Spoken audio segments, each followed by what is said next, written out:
Assalamualaikum warahmatullahi wabarakatuh. Halo semuanya, salam sejahtera untuk kita semua. Nah, kali ini kita akan membahas sebuah materi pembelajaran sosiologi kelas 10, yaitu tentang individu, kelompok, serta hubungan sosial. Nah, perlu kita ketahui bahwa unsur pembentuk masyarakat yang paling kecil itu adalah individu. Kemudian, individu dengan individu saling berinteraksi sehingga membentuk kelompok sosial. Dan terjadilah hubungan antara individu dengan individu, individu dengan kelompok, serta kelompok dengan kelompok. Untuk pembahasan lebih lanjutnya, silakan simak video berikut ini.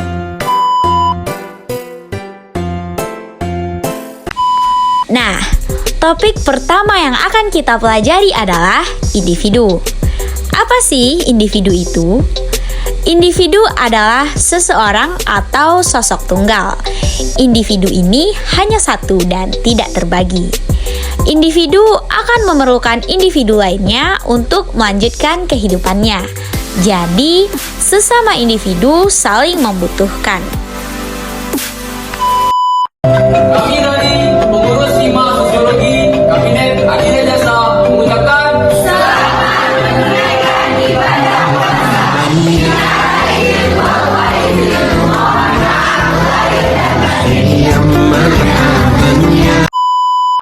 Nah, dari video tadi, kira-kira apa yang bisa kita tangkap?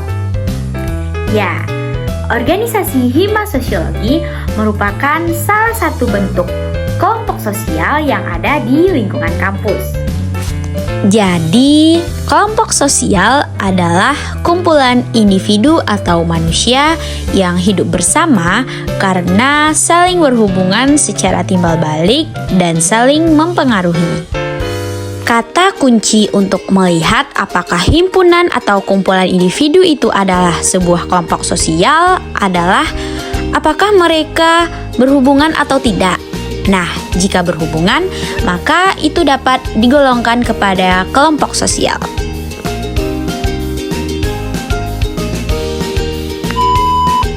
Nah, setelah kita membahas dua materi tadi, yaitu individu dan kelompok, maka sekarang kita akan membahas lebih spesifik lagi mengenai hubungan sosial, atau lebih tepatnya kita akan membahas interaksi sosial.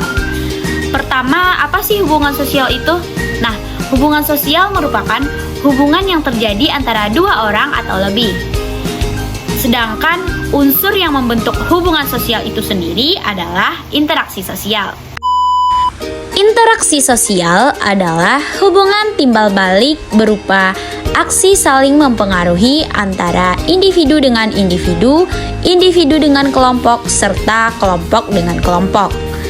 Dalam interaksi sosial ini ada kata kunci yang sangat penting, yaitu adanya aksi dan reaksi. Karena jika ada aksi tidak ada reaksi, maka itu tidak bisa dikatakan sebagai interaksi sosial.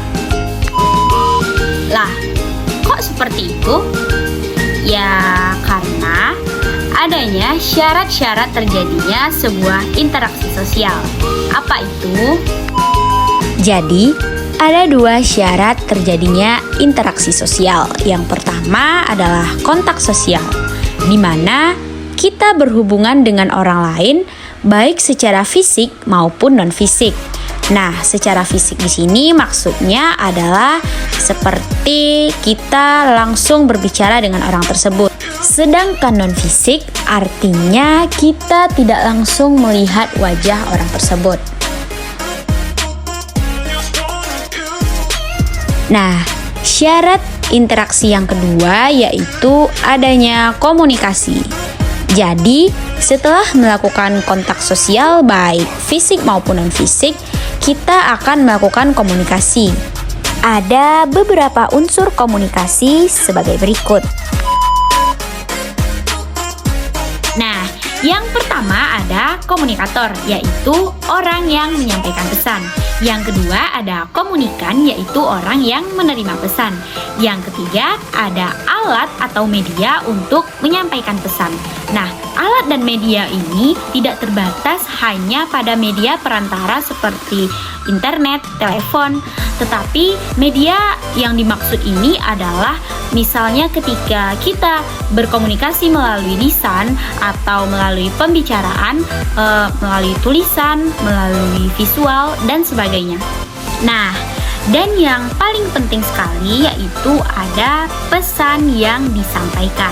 Selanjutnya kita akan masuk materi jenis-jenis interaksi sosial.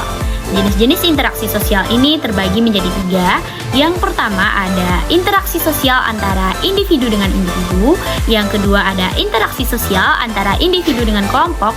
Dan yang ketiga ada interaksi sosial antara kelompok dengan kelompok. Untuk pemahaman lebih lanjut, silahkan cermati video berikut ini. Not afraid, so I would fail. But I'm not giving up, I'm not gonna give up right now. Well, I led to the storm, and I leave no regret. I do what I can do, not what I can't do. Karena dia punya kelompok sendiri, dia nggak ada kelompok. Ya, jadi itu. Ya.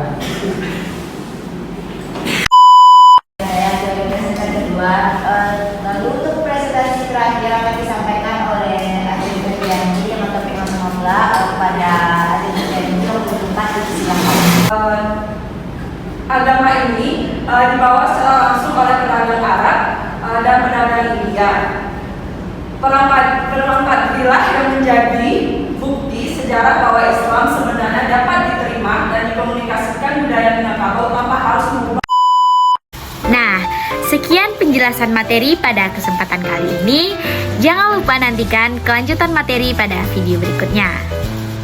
Kesimpulan yang dapat kita ambil pada pertemuan kali ini adalah kita sebagai individu atau biasa dikenal dengan makhluk sosial tidak bisa hidup sendiri, karena sejatinya manusia hidup membutuhkan manusia lainnya.